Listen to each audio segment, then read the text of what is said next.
China is ripping us off on trade. Massive trade deficits. They won't play fair. Unfair trade practices. Sound familiar? Well, 185 years ago, Britain was saying the exact same things about China, word for word. Same complaints, same anger, same desperate need to fix the trade imbalance. Their solution? They flooded China with drugs. And, oh, by the way, Trump also accused China of poisoning Americans with fentanyl, which is ironic, because that's literally what Britain did to China in 1839. Except it was opium, and it wasn't criminals. It was the British government, official policy. This is that story, and the parallels, they're insane. Let's set the scene. It's the early 1800s. Britain has a problem, a massive problem, China. Not because China's aggressive, not because China's a military threat, but because Britain cannot stop buying Chinese stuff. Tea, that's the big one. British people are obsessed with tea. We're talking multiple cups a day, every social class. It's basically a national addiction. Then there's silk, porcelain, all the luxury goods. And here's where it gets painful for Britain. China doesn't want anything Britain has to offer.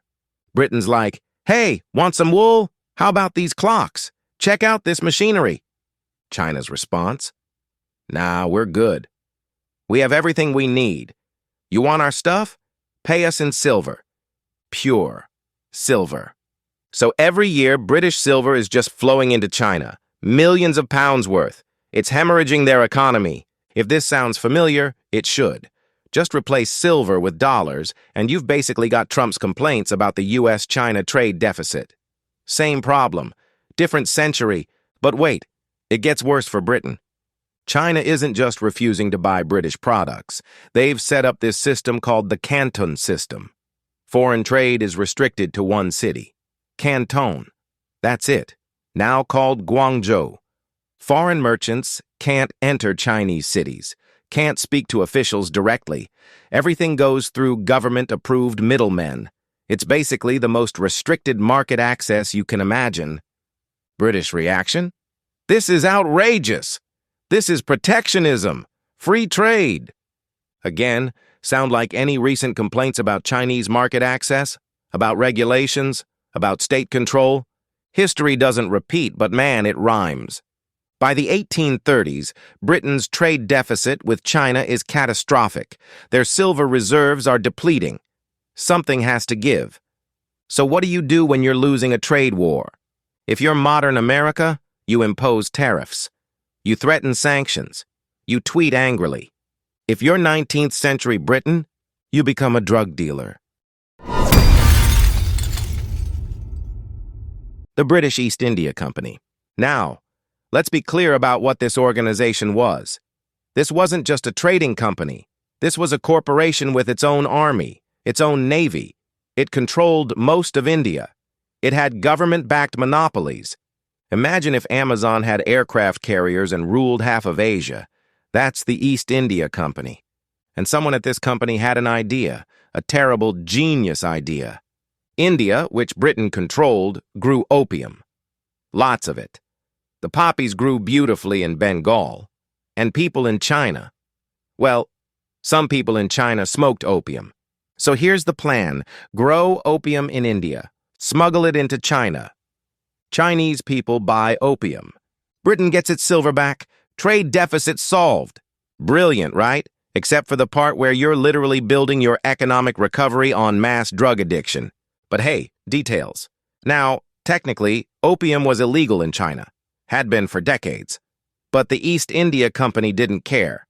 They set up this incredibly efficient smuggling operation. They'd auction the opium in Calcutta to private traders. These traders would smuggle it into China through a network of corrupt officials and criminal organizations. The company keeps its hands technically clean while profiting massively. It's the same playbook Trump accuses China of using today with fentanyl precursors. Oh, we're not shipping drugs. We're just selling chemicals to private companies. What they do with it? Not our problem. Except Britain did it first. 185 years ago. On an industrial scale. And it worked. Oh man, did it work? By the 1830s, opium is flooding into China. We're talking thousands of chests. Each chest contains about 140 pounds of opium. In 1839 alone, over 40,000 chests entered China. That's roughly 5 million pounds of opium in 1 year, and Chinese people are getting addicted. Fast. Let's talk about what this did to China. First, the human cost. Millions of people become addicted. And we're not talking casual users. This is debilitating addiction. People selling everything they own for opium. Families destroyed. Productivity collapsed. Government officials, addicted. Soldiers, addicted. The military is literally falling apart because troops are too high to function. One estimate suggests 10 to 12 million Chinese people were addicted by the late 1830s. In a population of about 400 million, that's 2 to 3% of the entire country. Imagine 6 to 9 million Americans addicted to a foreign imported drug. Actually, wait, we don't have to imagine. That's basically the opioid crisis. Except in 1830s China, it was deliberately created by a foreign power to fix a trade imbalance. But here's where Britain got what it wanted: the silver. Remember how silver was flowing into China because of the trade deficit? Well, now Chinese people are buying so much opium that silver starts flowing out. Back to Britain. The trade deficit flips. Britain's economic problem is solved. And this whole time, British officials are talking about free trade. China needs to open its markets. Free trade benefits everyone. The Chinese government is interfering with commerce. Meanwhile, they're systematically poisoning millions of people to balance their trade accounts. The hypocrisy is breathtaking. There's this famous quote from William Jardine, a British merchant who made a fortune from opium. He said the opium trade was the safest and most gentlemanlike speculation I am aware of. Gentlemanlike. He called drug dealing gentlemanlike. That's like calling a fentanyl operation entrepreneurship. So by 1839, China is in crisis. The economy is tanking. Silver, which China needed for its currency system, is flowing out of the country.